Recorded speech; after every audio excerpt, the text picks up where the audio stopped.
Partido redondito para Boca, por donde se lo vea. Le ganó bien a Estudiantes, convirtieron Palacios y Merentiel, es puntero de su zona, con una diferencia considerable con respecto al segundo en la tabla de posiciones y llega de la mejor manera al partido con River, con una seguidilla de 3 victorias de manera consecutiva: Barracas, Belgrano y ahora Estudiantes. En el medio estuvo esa durísima derrota contra Newell's, pero antes de ese partido Boca también venía de una seguidilla de victorias y de partidos muy pero muy positiva. Hoy marcando una diferencia muy clara entre el primer y el segundo tiempo.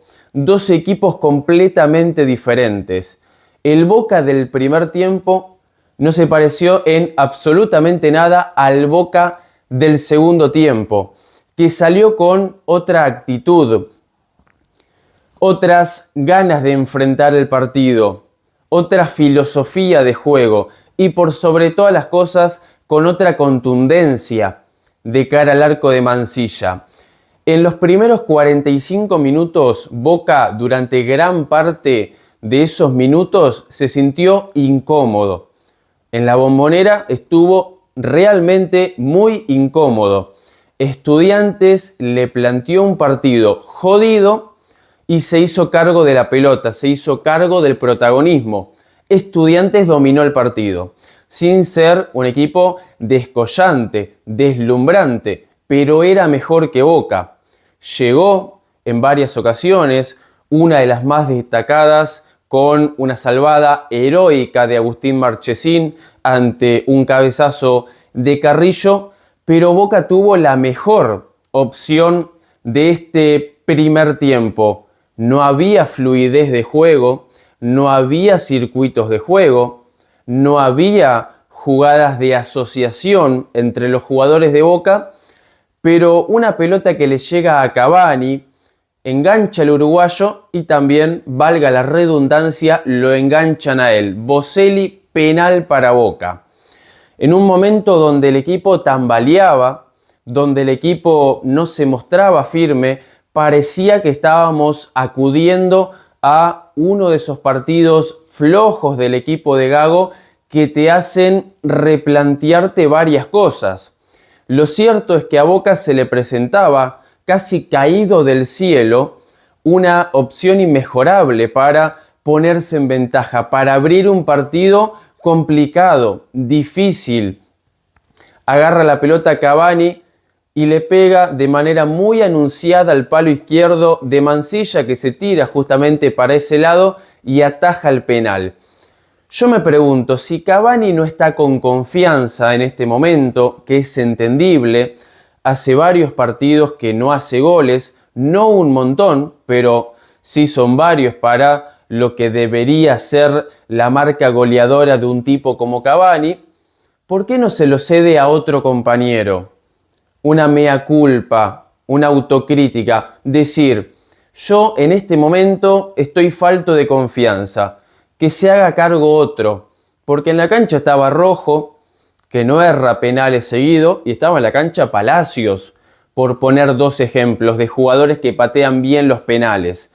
Cavani quiso ir por su revancha personal, terminó fallando el penal y parecía que Boca tenía una nueva noche negra y difícil en la Bombonera. Y encima todo esto en la previa del Superclásico, del partido ante River en el Monumental.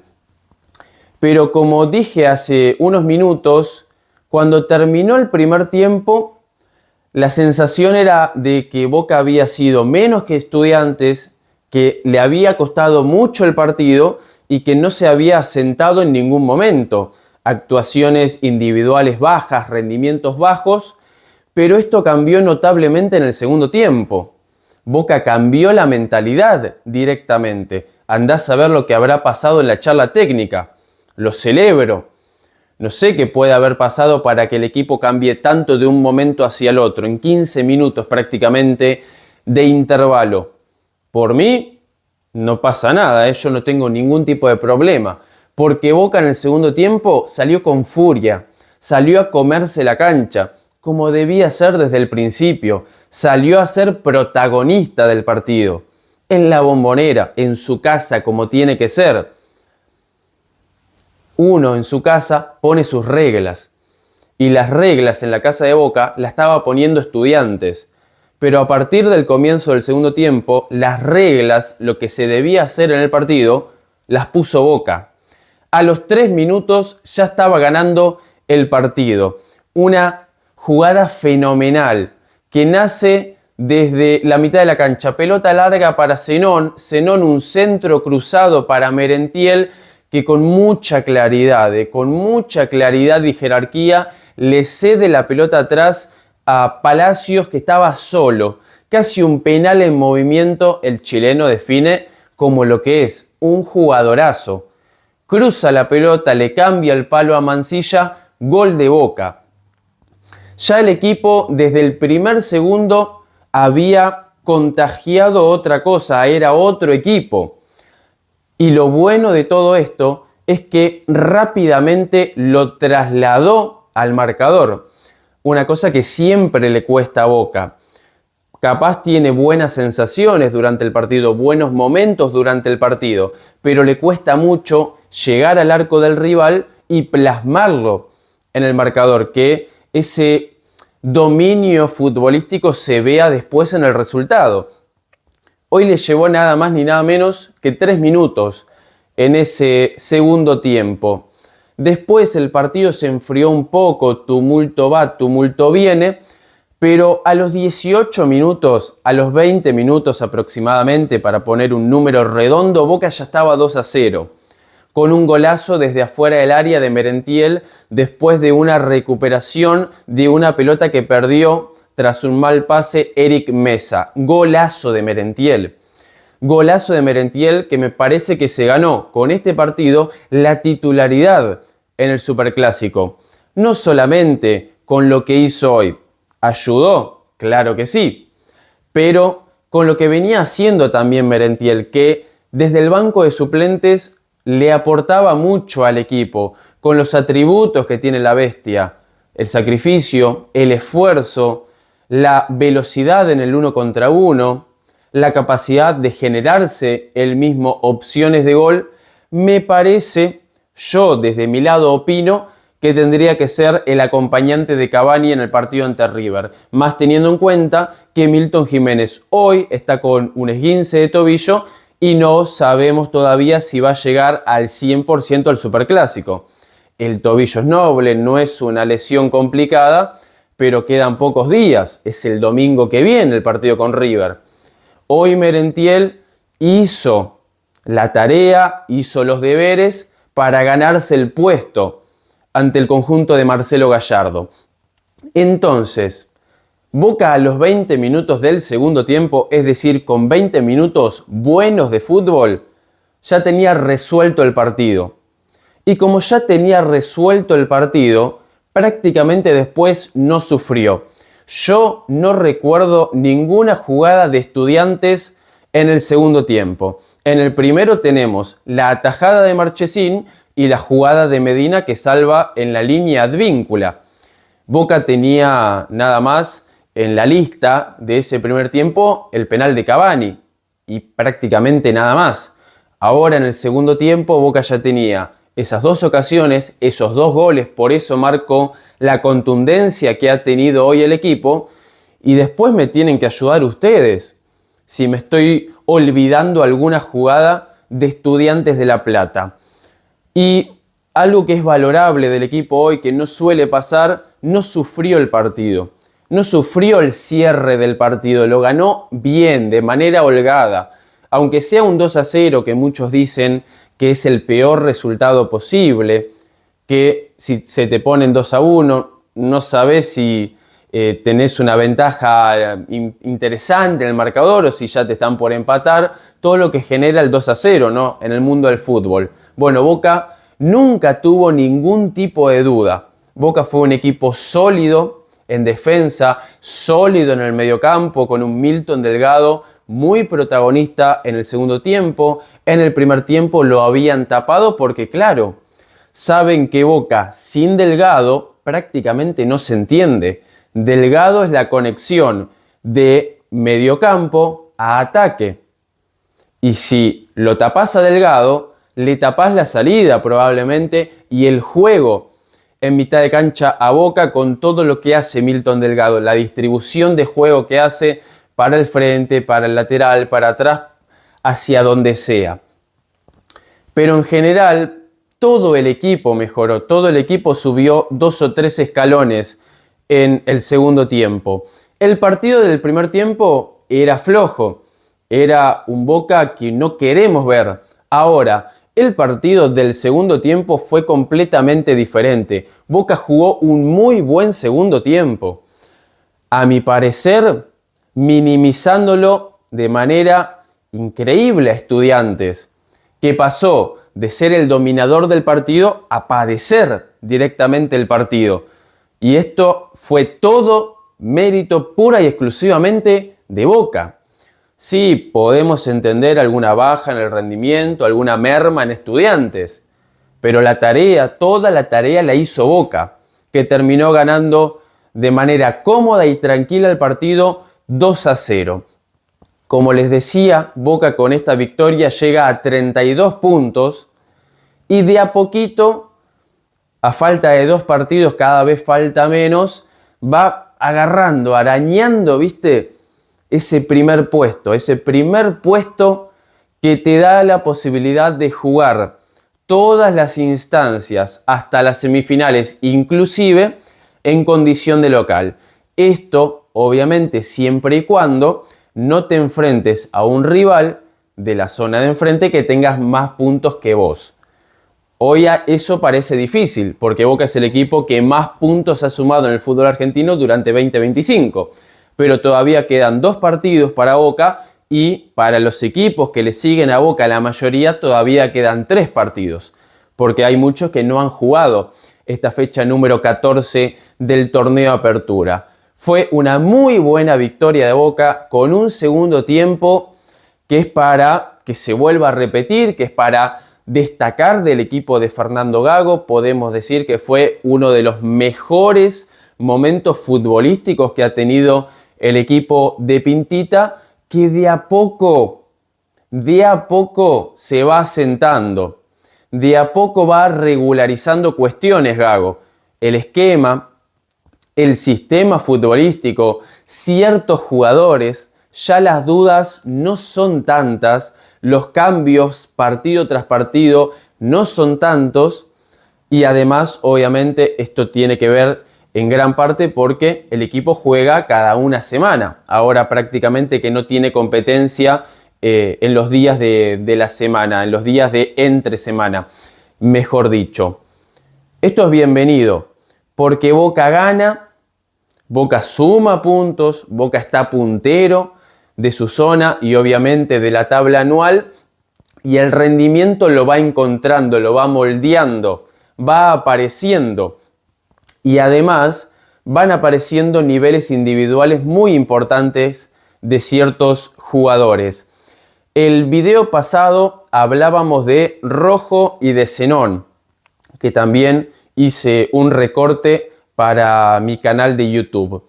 Hoy fue un partido muy bueno también de ellos dos. Zenón y Rojo haciendo lo que les pide el técnico, apareciendo en los momentos clave del partido. Zenón, lo dicho, lo reitero, de a poco intentando volver a ser el Zenón de ese semestre con Diego Martínez, que llegó hasta la selección juvenil en ese momento.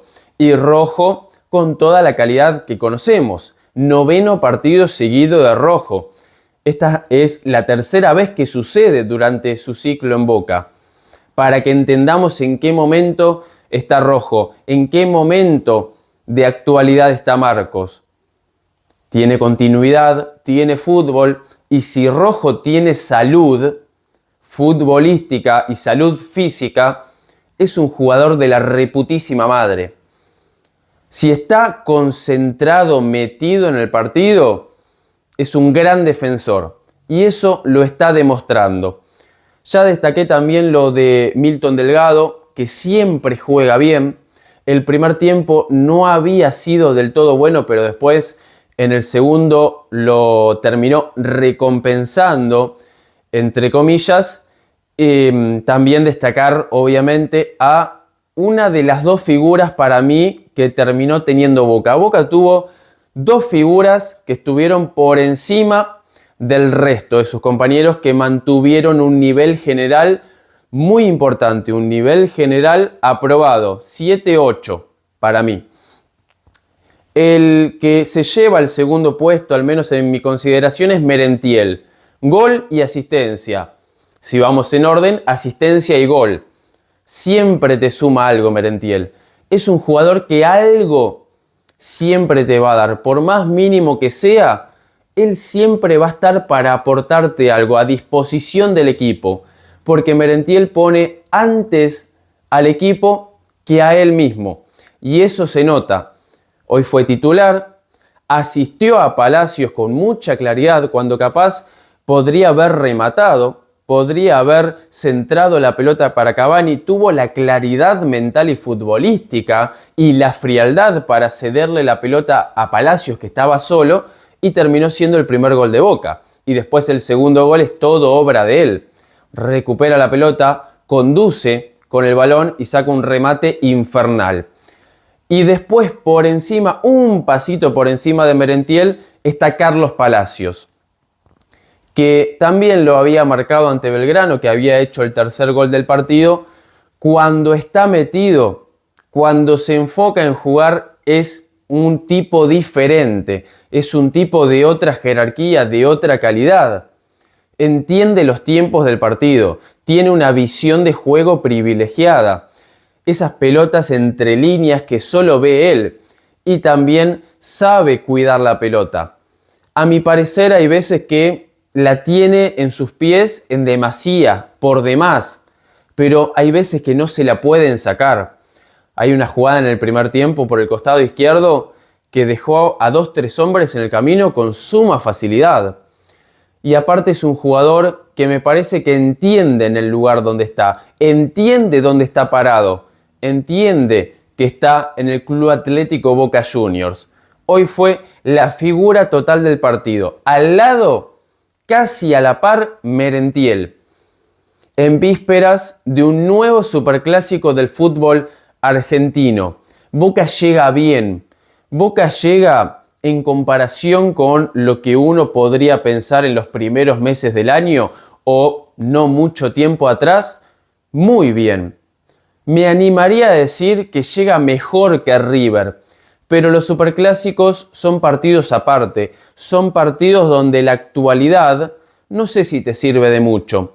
Por eso Boca va a tener que afrontar el partido de la manera en que lo tiene que afrontar, con total seriedad, jugando de manera inteligente, pero no por eso escondiéndose o jugando rápidamente a la contra. Boca tiene que salir a imponer condiciones, a jugar el partido de igual a igual. Esa ha sido una deuda desde los últimos años, que se ha saldado un poco en el ciclo de Diego Martínez, porque Boca le salía a jugar a River con demasiado respeto. Y justamente Boca, valga la redundancia, le tiene que faltar el respeto futbolísticamente y más a este River. Veremos cómo se da el partido en el Monumental. Estaremos aquí, obviamente, con la reacción de ese partido. Hoy ha ganado Boca y estamos felices porque además de que Boca haya ganado, tuvo un segundo tiempo para destacar, para valorar. El primer tiempo no había sido bueno, pero el segundo tiempo fue todo lo contrario. El equipo cambió, Gago dio un giro y terminó haciendo que su equipo se lleve de manera contundente el partido por 2-0. Quiero que opinen ustedes abajo en los comentarios qué les pareció el partido, cómo lo vieron a Boca, si piensan que el partido ante River es fundamental, es decisivo para el ciclo de Gago. Veremos lo que sucede. Ustedes estarán escuchando mi opinión ese domingo. ese domingo 27, que esperemos que cuando venga acá esté muy feliz porque Boca haya tenido un resultado positivo. Esperemos, crucemos los dedos para que sea así. Material tiene, juego de a poco lo va teniendo. Esperemos que todo eso alcance para que Boca se traiga un buen resultado del Monumental. Gracias por bancar el canal, somos un montón, llegamos a 11.100 hace poquito, estamos cerca de 11.200 suscriptores. Deja tu like, suscríbete al canal de Sangre Azul y Oro, nos encontramos en cualquier otro momento. Chau y vamos Boca todavía.